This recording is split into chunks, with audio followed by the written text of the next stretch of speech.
Good morning, everybody, and welcome to the first day of Web Developer Orientation. We're going to begin by going through the syllabus for the course and talking about some of the basic things that you need to know to succeed. As you can see here on the syllabus, the course is called Web Developer Orientation. As I mentioned before the recording began, this course is designed to prepare you to succeed in the Web Developer program here at Gateway. It also is designed to directly support the Web Programming 1 course that directly follows it. And you should really be taking both of those courses together during the same semester with the same instructor, ideally. We are here in the fall semester of 2021, and our section number is 2R1A. This is a 1-credit course here at Gateway.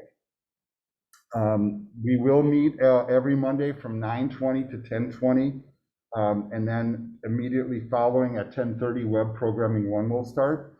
Now, for those of you that look at your calendars and realize that next Monday is a holiday, yes, that means we will not have class next Monday, but we still will try to keep pace with the assignment. So there's going to be the expectation that you guys pretend like you're in the classroom and do your stuff, so that we don't fall off track. We have 14 weeks to get our stuff done, and losing even one can throw you off a little bit, so it's important that you do your readings, get your books, etc., and keep your progress going.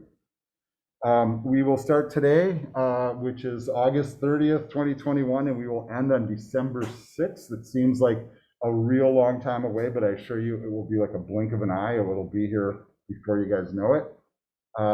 That end date is kind of the final deadline for the course, and even though our time in class together ends at 10:20 a.m. on that date, you have until midnight of that day to turn in any of your work and complete anything that's expected of you. The instructional delivery method here is listed as blended, and what that means technically is that we are not meeting all of the normal contact hours that are required based upon the credit count. And we do this with a lot of our web courses. So typically with our web courses, half of it is expected to be done online. And what portions are those? That's like watching the videos, doing your readings, doing the activities, and then you come to class to get the other portions. And what you guys will discover, not so much in this class, but in the other classes, especially depending on which instructor you take, my approach to teaching is my lectures are usually canned videos, and then we come to class and we code, because that's the part people want to do. Gateway is really big with hands-on activities because we realize that people who actually do the tasks that are required if you're going to go out to the workplace, you will be much more ready to do so rather than theory. When I went to school and learned this stuff, we would go sit in the classroom, the teacher would write code on the board with chalk, we'd write it in our notebooks, and then try to get a spot in the computer lab to write the programs. And not really a great way to learn. This is much different. We will work on stuff right here all together. If it's not working, we fix it right on the spot, and it really makes a big difference. And for some of you, maybe you've tried Zoom classes, right? And those can be a challenge. It's hard to like speak up and assert yourself and ask questions, and not everybody's comfortable with it. And not everybody has great bandwidth. So when you're in the classroom all together, you can really raise your hand and I can come right over and help you out.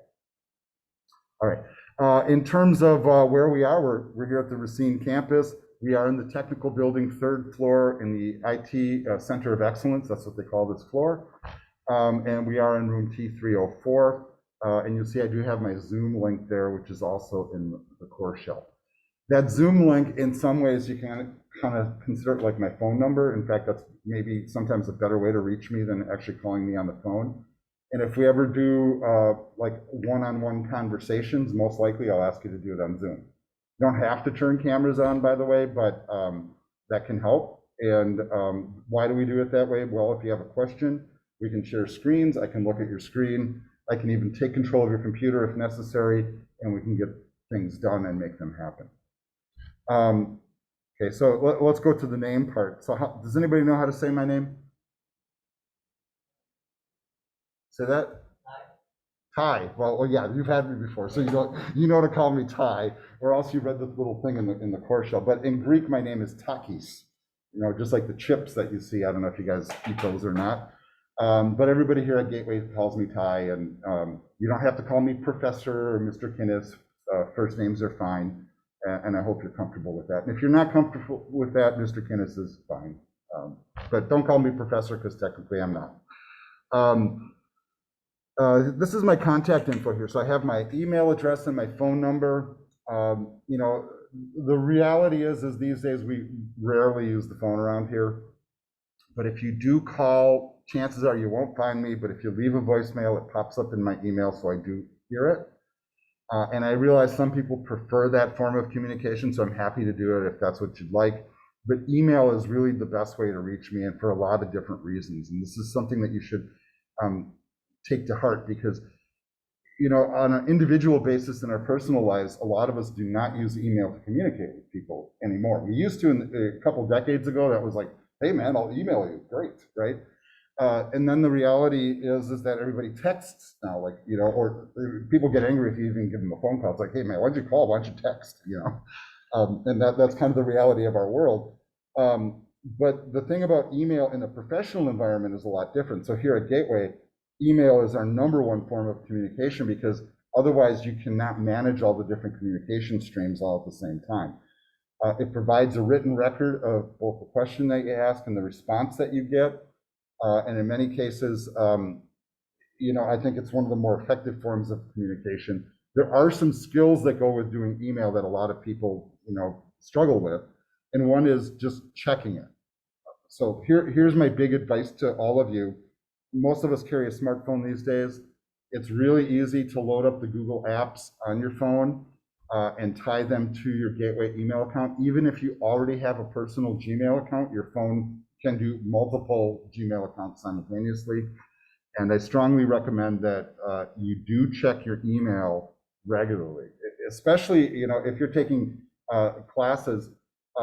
Sometimes announcements will only come out from your instructors through email. And so if you're not looking at your email and you're missing the message, you're going to have a problem, right? Like, hey, the new due date is Friday instead of Thursday. You know, you're going to miss that message because it's only going to come by email, or when I tell you in the classroom. So you guys have the advantage by being here, at least, that I can talk to you. But otherwise, in between, email will be #1 way to communicate. If you guys ever need to come and see me in person, the one thing you can always do is come to class a little bit early, wait a little bit after, we can talk, we can step out into the hall, or you can make an appointment and come and see me in my office, which is basically just down the hall. And when you take that turn to the front doors there's a door on the right. That's where the faculty offices are. Usually you want to like give me a heads up that you're coming, but if you think I'm here, just knock on the door. If I'm there, I'll open it and we can talk. I do have office hours, and I'll show you where those are in the course shell. So I have certain time slots where I will be regularly available. And if you're not in the location that I'm located in, you can always jump into those office hours via Zoom. Good morning, have a seat. Just be aware of that. But those office hours are not the only times I'm available. But outside those office hours, you do need to set an appointment, because I do get a really busy calendar at times. I chair the IT department here, which means that I'm responsible for scheduling all the other faculty and overseeing the programs. So I get a pretty busy schedule at times, let's just put it that way. All right, let's dig into the course specifics now. And let's just take a real quick look at this course description. So as you see here, it says, students will examine the skills required for web developer success, which is basically what I told you before. We'll look at academic and professional goals and analyze your readiness to engage in studying web development. So part of the goal of this class is this where you really should be? Is this really what your life path is? And I don't ask that lightly, right? Because I get it. I've been where you guys were when I was younger and I first went to school. I did not study computers. I got pushed into studying business by my parents. You know, they're like, you should study business. You know, why? Because they owned a business. And I went through and I got a 4-year degree in it, but I hated it. I did not want to do it. And on top of it all, when the school career placement department found me a job, they found me a job as a clerk at JCPenney. And I'm like, I did not go to a 4-year school, rack up all this debt to be a clerk at JCPenney. I'm going to study computers because I think that's going to go somewhere, right? And of course it did.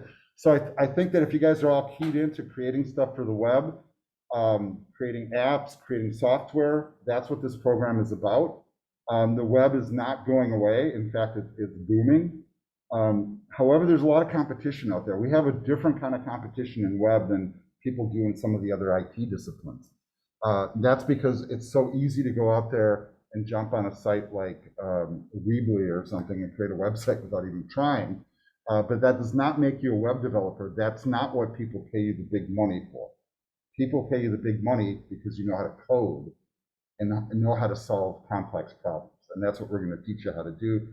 I know it sounds intimidating, but it's a step-by-step process. You build the skills slowly, and within a matter of time, you will get there. In terms of the stuff that you need for this course to succeed, you don't need any textbook for this course. So the materials are basically embedded into the course. You also don't need any real special software for this course, technically. We do have recommendations for what you should have for hardware, but the reality is for at least the first web course, you can do it with just about any machine. However, if you want to succeed, right, and if you're in that situation where, like, I'm going to get a laptop for school, right, I have some recommendations for you as far as certain minimums that you want to reach so that you don't buy something that you're going to end up throwing away in a year or two. And usually that requires that you spend a little bit more money. And just put it out there right now, if you guys are in a situation where financially you cannot get yourself the equipment that you need, and you can't afford even an internet connection, Gateway will provide that to you free of cost, right? So let's say you only have a Chromebook at home and you don't have high-speed internet. Gateway will give you a Wi-Fi hotspot and a laptop. No charge. All you have to do is ask. Who do you ask? You talk to your instructor, and we put in the request for you. You have to meet certain requirements, but that will be, those are pretty minimal typically. All right, so the course competencies, which are basically the things that we learn in the course. This is what we're designed to do in this course. Explore occupational opportunities. We will totally do that. Identify resources to facilitate success in this program. We'll do that too. Develop essential skills for completing program requirements. So we help you with the stuff that you need for the other class and just to work in this field in general. And then create a plan to create a professional portfolio. And this is where the web program kind of differs from some of the others. Web people have a portfolio, right? Like, so, you can put on your resume, hey, I made this website, here's a link, right? And that's what sells a web developer. And that's why so many people can get into web in some cases without ever going to school. I went to school, studied computer science, but I had a 1-credit course in HTML in my graduate studies. And it wasn't even coding, it was more like, hey, this is a web browser, isn't it cool? Click, okay, go surf. That was my class. And within 10 years, I was a web developer because I had all the other programming knowledge that allowed me to do that. The advantage that you'll have over somebody off the street is you'll get into formally learning how to program, how to properly learn how to put web pages together and use the technology, and then the connections that Gateway has with industry in our area that can get you directly into positions. So I have a lot of my students, for example, that very quickly get into jobs before they even graduate. We're expecting Foxconn to make another round real soon, asking for interns. Last fall, they came through, I think they took 15 or 20 of our students, either as interns or full-time hires. So here I was, like, in a second semester class teaching like JavaScript, and the student that's not even done with their second semester class yet, I'm a senior developer at Foxconn. So that kind of stuff happens, and that might not be where you want to go, but I'm telling you the opportunities exist, and there's a strong thirst from industry for people that have the skills. So if you can prove that you have the skills, the doors will open. All right, let's get to some of the other the policy things here in class. So some of this is going to be repeat with Web Programming 1. Generally speaking, you guys signed up for a face-to-face class, so you're supposed to show up, right? So now we are in the time of the pandemic, so if you guys get into a situation where, let's say, you can't make it to class, the car broke down, it's snowing, or worse yet, maybe you have COVID, right? Stay at home, first of all, and you just jump onto the Zoom link and you will listen and see my screen from home. And that's okay if that's your situation. My preference, of course, is that you sign up for a face-to-face, you come in person, and be here. I do not technically grade on attendance. You guys should know that. Like, so if you're not here, I don't have like a little book where I mark you. You know, I mean, you guys are all adults. Hey, it's your money. You paid. You want to show up, show up. You don't want to be here. Hey, whatever. I'm not going to force you. I'll get paid either way. But if you do come, I expect you to be at least a little bit engaged. You know, so like you're awake. You know, maybe laugh at my jokes. That's a really good way to get a good grade, by the way, even though my jokes are terrible. But basically pay attention, participate, do your stuff, ask the right questions, whatever that means, you know, but just basically be present. And if you do that, basically you will get all of your participation points. And participation, as you can see here from the screen, is 15% of your total grade. That's not a small piece.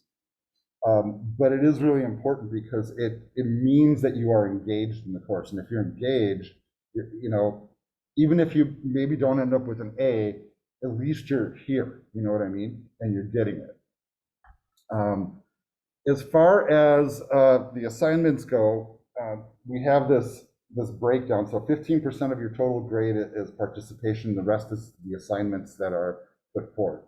And I want you guys to notice that assignments being 85% is a fairly large chunk.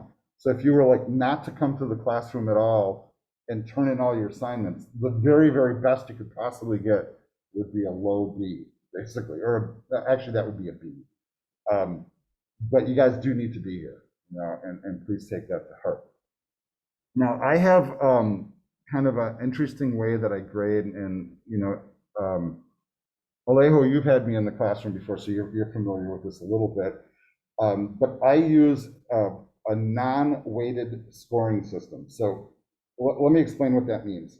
Many times, you know, when you have been in school previously, maybe in high school, you might have a quiz or a test or an assignment, and each one of those is worth 100 points or 1,000 points, or however your teacher would do it.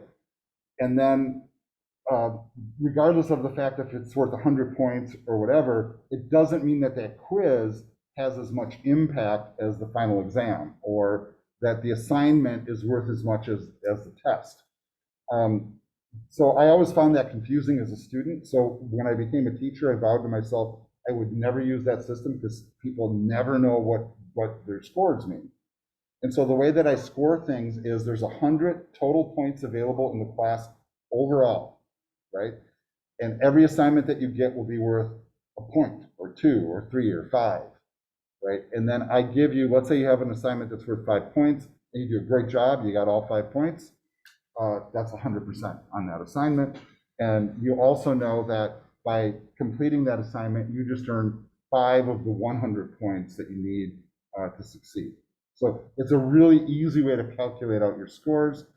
And I find that, you know, in terms of also fairness, you're not sitting there guessing. You know, it's like, oh my God, you know, if I skip the final, you know, where will I be? You know, that type of thing. You will know exactly because you'll know how many points the final is if you decide not to take it. All right, once you guys get all your points totaled up, I compare them to this grading scale. It's the other convenience of that system. And the one policy that we have here in the IT department is this, that if you're working on a degree program, you have to get a C or better in the course to have it count. And in order to do that, you can see that the low end of a C grade is 74 points. And so you have to clear that hurdle. So if you ended up with 73 points in this class, sorry, you got to retake it. You know, that's just how it goes. And I know that's different than what you may have experienced in high school, for example, where in high school, hey, I got a D minus, I made it, right? You know, because believe me, I've been there, I remember those days. That is not how it is in college, though. And as you move up the college scale, you guys should be aware of this when you get into bachelor's and master's programs. In most master's programs, for example, the lowest grade you can get is a B. you know? So it's eye-opening because they don't want to give a degree to somebody that's not sharp, basically, doesn't really know the stuff. For us, a C level indicates that you at least get the basic concepts. And, you know, the strange thing is, I had a group of my students in my Java class this summer. I overheard them, and they were going, C's earn degrees. You know, that was their little catchphrase. And I'm like, you know what, you're right. You know, I wasn't the greatest student either when I was in school, until I got really serious about it. When I started studying computers, I was like, you know what, I really like this, so I'm really going to do it. You know what I mean? When I was studying business, I kind of, you know, C is fine. You know? But then I got into computers and I'm like, no, I really dig this, so I'm going to give it my all, and I did. And I hope you guys feel the same way about it. And I hope you're here for the love of the technology, because, you know, if not, well, maybe you should consider nursing. I don't know. All right. In terms of exams and quizzes, there are none in this class. Yay. Right, that's one big thing. And a lot of people get anxiety about that. But I do have some policies here about late work that are important. You will notice that every assignment has a due date. And the ideal thing is that you complete the assignment by that due date, or before the due date. If you do not complete it by the due date, let's say you turn it in a day or two after, expect the fact that you'll get a slight reduction in points, and there is kind of a scale. So if any assignment is more than 2 weeks late, the most you're going to earn on it is half the points. So if you're waiting and making everything 2 weeks late, there's probably no functional way you're going to pass the class, unfortunately. If you are working on something, you're like, oh man, it's like midnight, I'm not going to get this done, I got to work tomorrow, I'm really tired. Turn in what you have, even if it's partially complete. Let me know it's partially complete, and I will give you another week. And the thinking here is you're working on it. I see you're working on it, right? Even though it's not done. And so I'm not an unreasonable person. The other thing that I always tell students too is you will notice that all the due dates as we get into the course will be like, I don't know, Wednesday at midnight. Do you think I'm sitting there at 12:01 a.m. on Thursday waiting to grade your stuff? I don't know, I've seen this side, but I've seen teachers do that. I've seen them up until like 3 a.m. Yeah, that does happen. You know, sometimes I'm up late doing that kind of stuff too. But I assure you, if I'm up at that hour, that's not what I'm doing. You know, I'm probably watching Netflix or gaming or something. So, in many cases, if you kind of miss that deadline by just a little bit, and maybe you turn it in the next morning, I probably won't even downgrade you at all. You know, that's not really my concern, is to like punish you for not making a deadline to the minute. So always look back at these policies, and I'll remind you of these as we go. Generally speaking, though, with any assignment, the way that I typically work them is I will have a list of stuff you need to accomplish, often a bullet list or a numbered list. And as long as you complete those things, turn it in on time and do it right, you can pretty much bank on the fact that you got all the points, right? And this is not an English class or a math class where I'm like really grading on grammar and spelling and all that kind of stuff. If your formatting is like way off or something, I'll say something, but typically it's more the thoughts that are in your head that are important, not the way you get them on paper. So keep that in mind. If you notice that maybe I make a mistake in grading, because it does happen, you know, once every 20 years or something, let me know and I'm happy to correct it. The other thing is on occasion, let's say like you didn't get something in on time and the zeros in the grade book, and then you turn it in after and I grade it, but the score's not sticking, you should let me know about that too. We'll talk about that as we go. All right. I also have this little mechanism in place. That's a little bit of, let's call it a safety net. It's a get out of homework free coupon. I will mention it now, and then I'll mention it right before the course ends. And basically all this is a way for you to like opt out of one assignment. You know, like, you know, maybe you have to work that day, or, oh my God, it's the end of the semester and I have all these projects and papers and stuff I have to do, and maybe I'll just skip this one assignment. You can come in here, you grab a screenshot of that coupon, and you turn it in place of the homework, and you got 2 points. And a lot of assignments towards the end are worth 2 points by intention, but you can only use this once. So it's just 2 points on the table. If you have an assignment that you don't turn in, I will not automatically apply the coupon for you. You have to ask for it, but it's 2 points on the table. Hey, 2 points can make the difference between one grade and the next, and every point counts. So snag up on it. Another thing that's important here too, and in the time of the pandemic, we've been issuing a lot more incompletes for very valid reasons. Sometimes people catch COVID, while they're in class, or, God forbid, some tragedy strikes you, a car accident, a death in the family, or whatever, and you've otherwise been a great student, and you have a situation that throws you off course. And here's a really important piece, folks. If you guys have something that's going on in your life that's throwing you off course, you should let me know. Confidentially. I don't share the information with anybody. I'm happy to give you an incomplete, to give you more time to complete work if you need it. In some cases, that incomplete can extend for a while. But in all my years of teaching, I've seen some really interesting things happen, some horrible tragedies for people. And I'm more than happy to give an incomplete if it helps you stay on track with your career. My thinking is, I'd hate to see you get an F in a course and have to pay for it again and do all the same work again. It's better if you talk to your teacher and see if you can work something out and try to take an incomplete. Now, I won't give an incomplete to somebody who decided all semester to not do homework and then in the final hours, like trying to rush and do everything. That's not how you earn an incomplete. You got to be kind of good along the way. Something bad happens, then I'll give you the incomplete. But nothing bad will happen. You guys will all be good, right? Okay. All right, let's look at the key dates and times for the course. We know that we need to be here Mondays, 9:20 to 10:20. We start here at 8:30 and end on 12:06. We have a couple of important dates here. So if you guys choose to opt out and try to get some sort of partial refund for this course, you have until the 16th of September to do that. There's some sort of prorated refund they give. Also, you guys have all cleared the financial aid census date by virtue of being here. That's just, if you don't show up in the first 2 weeks, you do get automatically dropped. You guys should know that. But you guys are all cool because you're here. Also, if maybe you are showing up to class or maybe you're not doing any work or not responding to emails or anything, I have a 1 week window where I can drop you. In all my time here at Gateway, I think I've only done that to one person. And so that's probably unlikely. We also have a midterm grade date, which is October 15th. So all the work that's due up until that point will be counted in your midterm grade. Really important to know, midterm grades don't stick on your permanent records. They just show where you're at the moment. They don't affect your GPA or your transcripts or anything like that.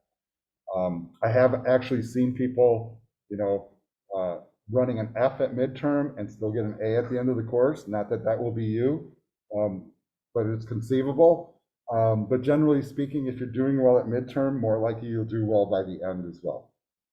If you choose to optionally withdraw, and that's an important thing that you guys should know about, you have up until November 12th to do so. And let me explain what a withdraw is versus choosing basically not to go to class anymore, right? So if you are like, what, this isn't for me, screw this, I'm out of here, right? If that's you, and you just let the course kind of flow through and you did nothing about it, on your transcript, your permanent college record, there will be an F next to this class. If you see that you're kind of, headed that direction, it's smart to voluntarily withdraw, and instead of the F, which affects your GPA, you get a W, and that does not affect your GPA. And when I was a younger person and I was going to school full time, that was actually a strategy I used. So for example, I went to a school where once you got up to full-time level, you paid full-time tuition, they let you take any extra courses you wanted for free. And I'm like, well, okay, I'll take a whole bunch, right? And then I started using it as a strategy. I would take classes I wasn't quite ready for, take them part way, withdraw on purpose, and then when it would come around again, I had half the homework done. That was kind of my strategy. And then I felt a lot less stress going into semesters. Not that you guys should use that approach, but I'm just telling you, when you get to a 4-year where they do that, I've seen a lot of people do it. All right, the other thing that I have here is our academic calendar. This is also inside of Blackboard, and this is a listing basically of roughly the assignments and tasks that we're going to complete, the point values, and when they're due. I will tell you that these due dates are subjective.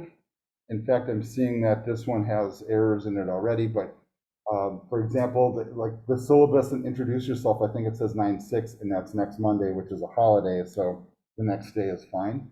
And I probably have already adjusted it in the course shell, I would think, but if not, I will. But these are a rough guide as to when things are due and kind of a roadmap of where we're going. So these are a complete listing of all the assignments and the point values.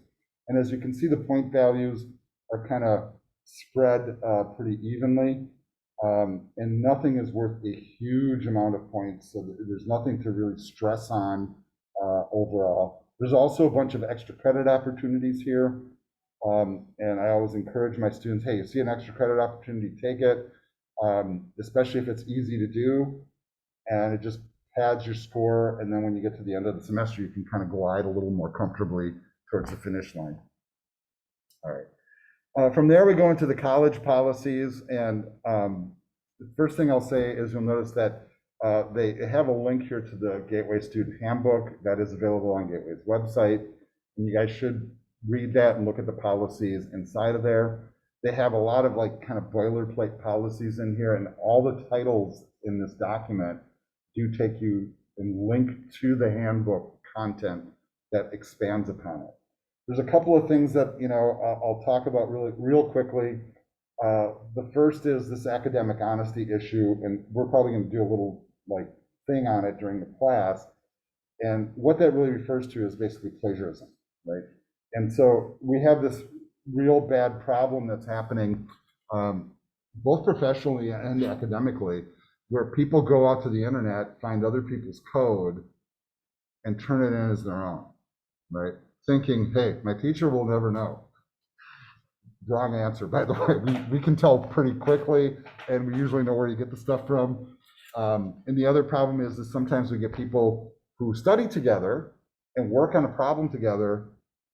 That's fine, like even if you type in the same code. But if you're just taking your code, making it, here's a copy of the file, you go ahead and hand it in, that's a real big problem, right? So you don't want to do that. It's not worth it, right? In terms of what happens to you academically if that goes on, usually it's a two-strike system. The first time you might get an F on the assignment or an F in the class. The second time you're out of school, right? And that's on your permanent academic record. And once that happens, good luck getting into any school from there on in. It gets really difficult. So just don't do it. You know, you're better off taking a low grade on an assignment rather than cheating. And if you're in that situation where you're struggling, really you should be reaching out for help, and we are here to help you guys. All right, so some of this other stuff, drugs and alcohol on campus, don't do it. Go home and do it. Show up, don't bring weapons. Use the computer and networking resources responsibly. You guys will notice that if you try to do certain gaming platforms or try to do porn or something on this network, it just won't work. It's all locked down. So don't do any of that kind of stuff. We also try to keep all of your information private, and you know, you don't have to share any personal information in class if you don't want to. And some of you should be aware of this too. I don't know if anybody here is under the age of 18, because I do get people that are in that category at times. If you guys are in that situation, I am not allowed to talk to your parents. So if your mom and dad call and you're like a 17-year-old, and they're like, I'm really angry because, you know, someone, it's like, I'm sorry, I can't talk to you. The only way I can talk to them is if you sign a waiver with student services telling them that it's okay. Good morning, have a seat. Also, there are some special new federal rules in place that are designed to help people who are pregnant or nursing. So if you're in that situation, please let us know, and we can help you out. Let's move down to some of these other things. Let's talk about the pandemic. I think that's pretty pertinent. All of you guys have figured out you have to wear masks on campus. I noticed this morning that they actually have a pack of masks here, so if you guys forget one, they're here on site. As you can tell, there's no like mask police at the door or anything like that. Hey, if you need to take your mask off for a second to take a drink or whatever, do it. But at the same time, let's really kind of be careful. I know some people are vaccinated, some people are not. People have way different philosophies on it and opinions about it, and it gets pretty heated. The bottom line is there is a pandemic. Let's just all try to be cool and safe. Gateway is doing everything possible to try to keep it good for us. This is kind of a new addition, and this is what we call a hydroxyl machine. I don't know if you guys have ever heard of that, but it does a combination of producing ozone, which is an O3 molecule, which is unstable and causes particulates in the atmosphere to fall out of the atmosphere and neutralizes and kills viruses and stuff. And it also has an ultraviolet light inside, which does the same thing. And just about every classroom in space has one of these running now, and they have the same system built into the HVAC. So, I mean, this is pretty clean air in here. Combo with the masks, keep your hands clean, sanitizer, we should be good. Yes, sir. It's not spitting ozone on glasses, or it doesn't like contain that. I mean, if it's spitting it in the air, it's not safe. Yeah, well, a lot of people think that we shouldn't be on campus, and I'll be real honest. I'm nervous about being here. You know, I haven't been here in a year and a half for a reason. I don't want to get sick. I care for an elderly parent, and I have this like horrible thought of like, oh my God, I'll catch something at school and take it to my mom and she'll be dead. You know, so it's a very real concern, folks. So do whatever we can to be safe. Now, the one thing that I ask real strongly is if you do become symptomatic, so if you start getting sick, whether it's COVID or not, you know, you should stay home. Do not come to the classroom. You can join us via Zoom and not miss a beat, right?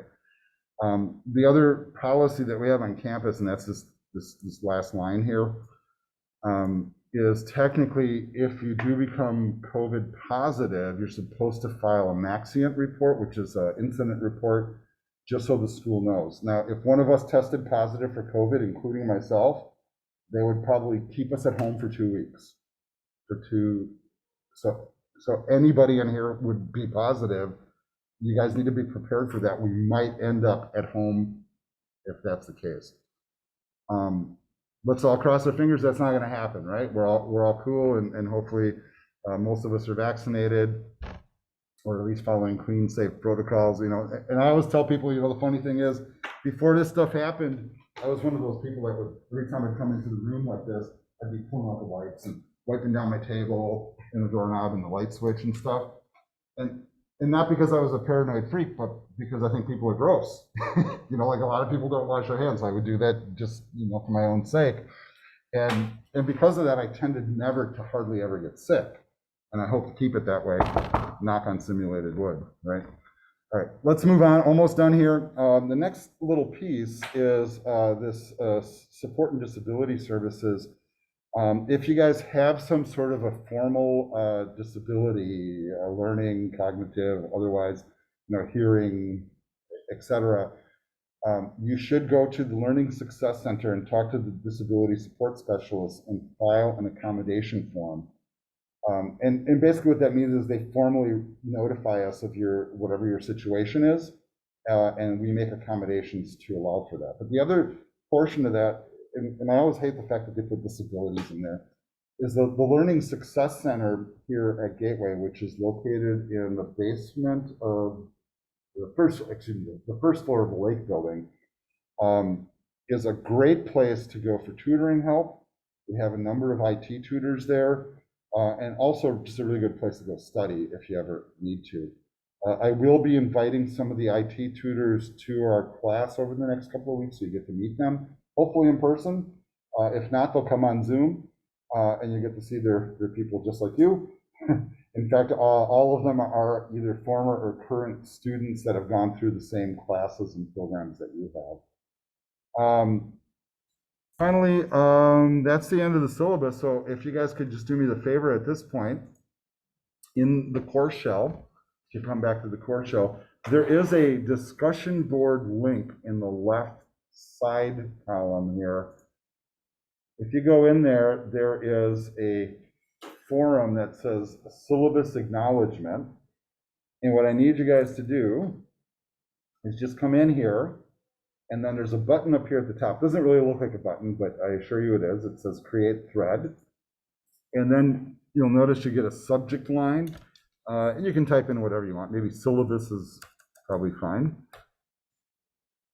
And then there's a box here to type a message. And what I'd like you to do is type something like, I have read the syllabus and I will obey. I mean, no, I will. I have read the syllabus. How about that? That's enough. And hit submit. By doing that, you will have earned points. And I think in this class, that's 4 points on the table just from doing that. Talk about an easy class, right? Yeah, four of your 100 points already earned. And the other little piece I tell everybody is with the syllabus piece, basically, unless you acknowledge the syllabus, I will not grade any of your work because the syllabus is an informal contract saying that you understand our policies and what we're about to do here. So make sure that you do that. May as well just do it now and get it posted. And then we can see how many of you have already done it. Yeah, excellent. All right. All right, so I'm going to end this recording here. So that covers the syllabus and the introduction to class.